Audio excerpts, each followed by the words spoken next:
You guys think that before there were bumper stickers, people would just drive around like, coexist?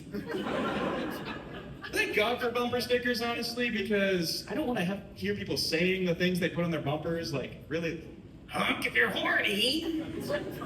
Every Uber driver, I'm sure, would just feel obligated to be like, welcome to my Uber, and just because you're probably wondering, this car has climbed Mount Washington.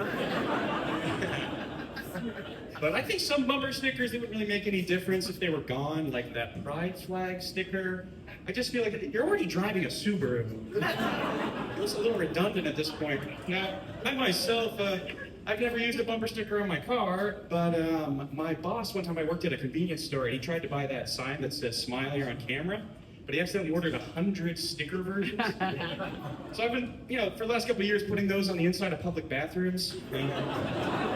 It sounds mean at first, but it makes me feel better about selling the footage online, really. I would never do that. I would never do that because I upload it for free like a good person.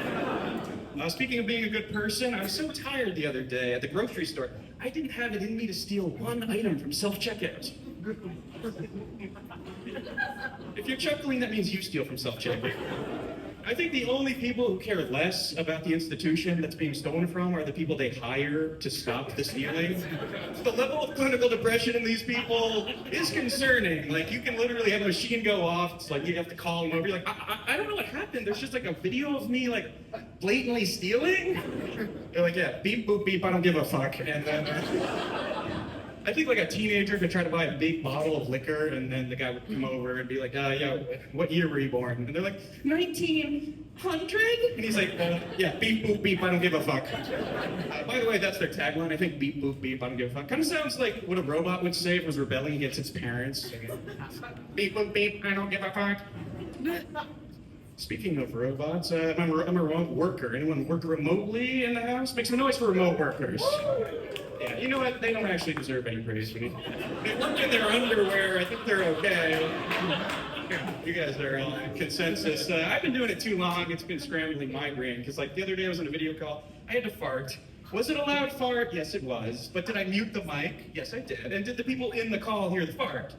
No. But the people at the Boston Public Library... I think we're way too reliant on like AI. I have this new AI feature. I actually like it. It like listens to the Zoom calls and writes down everything. And then if you weren't paying attention, you can ask it like, "What has my boss been saying for the last 15 minutes?" It'll give you a really good recap. Like, and it'll just tell you, kind of zone out. But like, it doesn't work as well when you enter that same question into the group chat. I found. All that happens is your boss responds like, "See me after." Weird. But I think we're just way too reliant on this technology. Like, anybody see that therapy is all online now with these apps? BetterHelp, anyone? You heard of BetterHelp? Yeah, if you haven't heard of BetterHelp, you probably have heard of Spirit Airlines. It's like a similar concept, but BetterHelp, the Johnson & Johnson vaccine, therapy, because one and done, you quit, the therapy's no good. I actually like to call it the only help you're gonna get without health insurance, but my girlfriend was looking for a therapist. She found BetterHelp, told me like, "Oh, I'm thinking of trying this," and I was like, I didn't have the heart to tell her that it sucks, so I found out though. Anyway, her first session, she goes in there, and the therapist is like younger than her. They sit down, and she says, I just want to work on my relationship with my parents, And the guy was like really sympathetic. He's like, "Oh my God, I really feel that. Like, oh, my parents, they're really disappointed in me. My mom, she said I was the biggest mistake she ever made." And my girlfriend was like, "Oh my God, I'm so sorry. Are you okay?" She told me this story, and I was like, okay, now I know they are just putting the patients together. They're writing therapist at the bottom of both screens.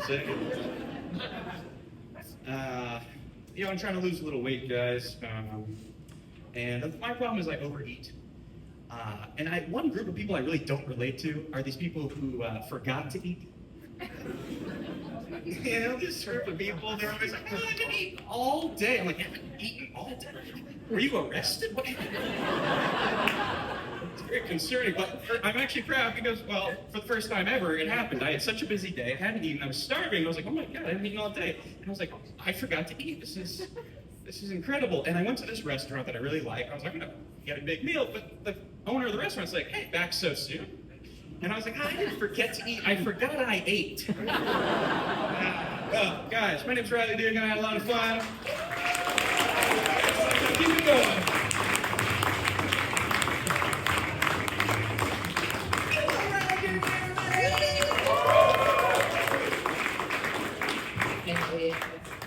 I just be forgetting I ate too.